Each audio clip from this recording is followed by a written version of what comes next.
Here we go. All right, ladies and gentlemen, we have talked about mixtures. Yeah, we've talked about solutions. Today we are going to go over some vocabulary that will help you with the lab you're going to do later on in class. Okay?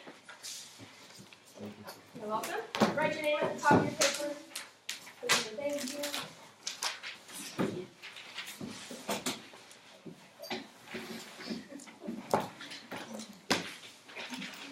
Okay. I'm going to call on some people. The first 4 blanks are words that you have seen before. Okay? 2 or more elements bonded together. Raise your hand. What is that, Jack? Compound. That is your very first blank. When 2 or more elements are bonded together, that is a compound. Okay. Next one. A homogeneous mixture in which the solute is evenly dissolved. We talked about that last class. It starts with an S. Solution. Close. It's a solution. Remember, in a solution, everything's evenly dissolved. So if you have salt water, you are not able to tell which part is salt and which part is water. It's all evenly dissolved together. Homogeneous mixture. Solution. Okay? Next up, a substance in which the solute dissolves. Jada? Solvent. Solvent. Perfect. We're going to be using 3 types of solvents in today's lab.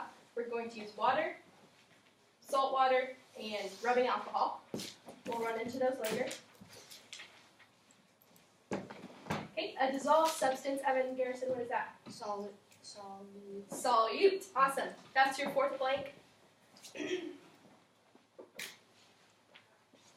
Okay. Your very next word is a new vocab word. We talked about different ways at the beginning of class that you can separate solutions and mixtures. One of them, we mentioned vaporization. We mentioned, what else? Yeah, different types of ways. This next one is chromatography. That is what we will be doing today in class. This first part, chroma, that comes from the Greek word meaning color. If that gives you a little hint of what we'll be doing today.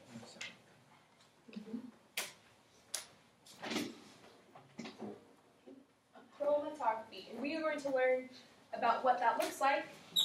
I'm going to read page 122 to you. If you want to follow along in your books, that's fine with me. If you want to just listen and write down 2 main ideas, that's fine with me as well. You can either be listening or reading and following along, but make sure you have 2 points written down at the end of this, okay? Page 122. 2 thieves rob a small town bank of $1,000. A bomb explodes in a large city and many lives are lost. These 2 crimes are very different, but one of the techniques that experts use to investigate them is the same. It's called chromatography, and it is a technique used to separate the components of a mixture.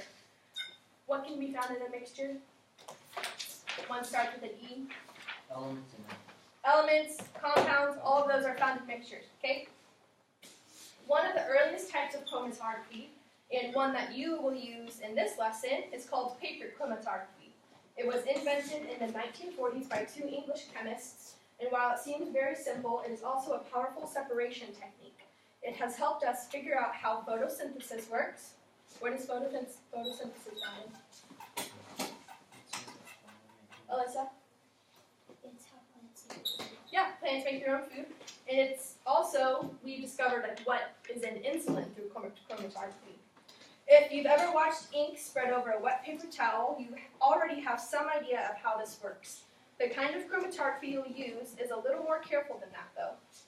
You'll use special filter papers designed for drawing liquids across them and catching molecules. How does it work? Suppose you have a mixture of something, and you know it's a mixture, but the type of molecules that make it up and find out, you want to separate into the types of molecules that make it up and find out what those molecules are. So we've kind of talked about this before. the reason why scientists separate mixtures. If I was a scientist trying to study McQuaid, and only McQuaid, I would want to get rid of all of you in this classroom, right? Because I want to know what makes McQuaid McQuaid. Okay? Then you need another liquid that can wash over the mixture and do the job of separating its molecules on paper. Some molecules, like salts, will be picked up and carried along nicely by watery liquids. Others, such as fatty molecules, can only be carried by oily liquids. Whichever liquid you choose is your solvent. You dip the whole length of the paper in the solvent below the example and let your paper soak it up. Just like a towel soaks up water, the solvent climbs up the paper, hits your sample, and keeps going, carrying the molecules along with it. Okay? If you haven't finished your 2 main points, finish jotting those down. And then in about 30 seconds, I want to hear what stuck out to you guys in that reading. You can talk to your shoulder partner if you want to collaborate a little. Ask what stuck out to them. You can talk about what was involved. A bond and so they're both some type of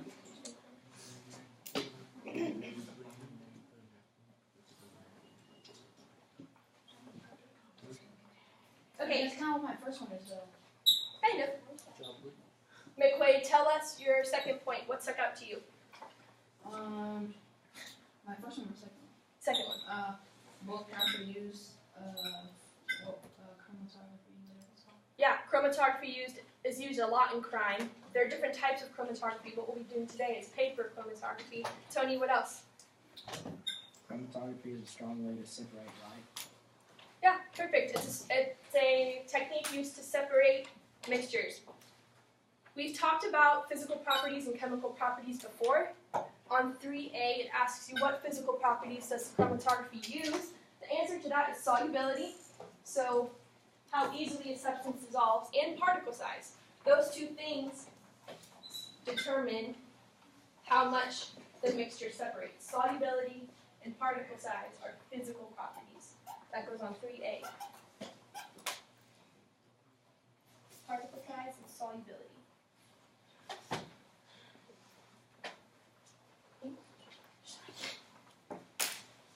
Okay, also, chemical properties. Chromatography uses the attractions between molecules to separate mixtures. And my favorite example of this is if, like, I'm walking down the hallway and Mr. Garrett and I have a really great bond, I'm going to want to walk down the whole hallway with him. But if I'm not besties with Mr. Garrett and I don't have a great bond with him, I'm only going to walk part of the way. Same thing happens in chromatography when you have different molecules and they form great bonds with the solvent. They're going to spread across the whole paper. But molecules that maybe don't have a great bond with the solvent or the liquid, they're not going to travel as far and spread as much. Okay. So solubility and particle size, that goes on the same properties? Yes. Chemical properties, you have molecule attractions. Any other questions? Okay. What we're going to do now is I'm going to do a demonstration of what you guys will be doing in lab today. So I want you to pay attention. Okay. I have up here all the materials you will be using today. We have a beaker. You'll notice up on the board, anytime you pour a solvent in here, it needs to be 25 milliliters. Okay? For now, I'm just going to show you what this should look like. You're going to be making what's called a chromatogram, and here I have a black marker. We're going to call it our mixture for now. If you're making black paint, if you're trying to make black paint and you don't have black paint, how else can you make black paint? What? If you have a bunch of different colors, mix them together and it's going to be like a gross color, right? So you can make, we know that different pigments are in this mixture, right? So to make a chromatogram, you're going to need a ruler, some filter paper, a paper clip, a stilt, and a pencil. Pencils are really important. Yes, McQuaid. Can we like see our fingerprints from them? Like, can we do like fingerprints like that, like they do? Maybe next class. Not with chromatography though. Good question. So first step, you are going to measure from the bottom of your paper 2 centimeters. I'm going to take my ruler, make a 2 centimeter mark, and then you're going to draw a horizontal line with pencil, not pen, 2 centimeters up. Okay, can you guys see that? 2 centimeters from the bottom of your paper. Then what you're going to do, you're going to take your mixture that you're wanting to separate, and you're going to draw a circle in the middle of your line about that big. Okay. Next step is really important, and I'm going to move this so you can see Karsten. And it's really important that you're precise because the filter paper cannot touch glass. That might mess up the separation process, and the solvent, the liquid, should not touch the pencil line. It should only touch like the bottom of the paper. So you're going to take your paper clip, you're going to take your wooden stint and connect them. Okay, and then I'm going to get down at eye level so that I'm making sure the paper's not touching the bottom. It's not touching any glass. I'm going to have to lower it a little bit. Okay. And my solvent is not touching my line, but it's touching the bottom of my paper. What's supposed to happen is that the solvent will travel up through the paper, catch the mixture, and it'll carry some molecules really far and some not so much. Okay. We'll see. After a few minutes, you'll see what's supposed to happen. But for lab today, you guys have a really good track record of not breaking beakers. So let's keep those same procedures in our brain. You're going to be doing 2 rounds. You're going to be doing a practice round where you choose the solvent. So we have water out of the sink, we have salt water, and we have rubbing alcohol. For round 1, you're choosing the liquid, but you must use a vis-a-vis. Okay? Once you finish that, once you think it's kind of slowed down, then you can go on to round 1.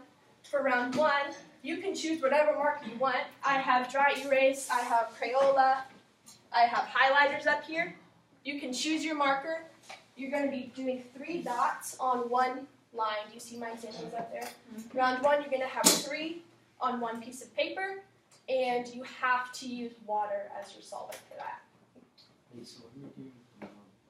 With the marker, you're drawing a little circle on the line. Okay, and that's your mixture that's going to be spread. See mine starting to spread just a little bit? Make sure it's not touching the glass. Yeah, don't touch the glass, don't touch the bottom of the beaker either, and your solvent should not touch the pencil line. It should not touch the mixture. It should kind of travel up and touch the mixture, okay? When you are done with practice round in round 2, call me over. I will give you instructions for cleanup, and then you'll just have 3 questions to answer for an exit slip. Okay?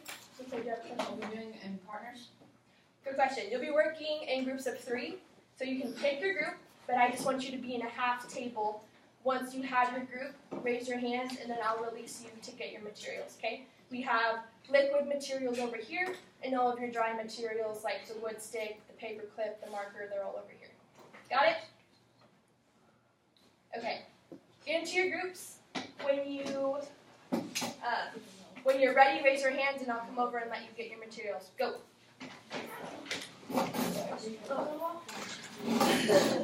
Yeah.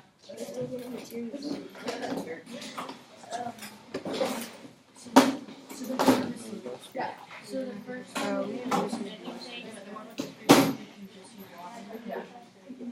So we have salt water, rubbing alcohol. Okay. Choose the right one. They're up there. So once you have your group with me, I think we should use rubbing alcohol. How about you? are you guys in agreement? Yeah. Okay. Pick your solvent. You need 25 ml, and then pick your material. Okay. What do you want to use? Rubbing alcohol? Wait, what did she use up there? Water. Yeah. What's the rubbing alcohol? Hey guys, in the meantime, listen up. If you see any binders, please put them on the floor so that you got some space to work. Is that 200, right? Which one's 2?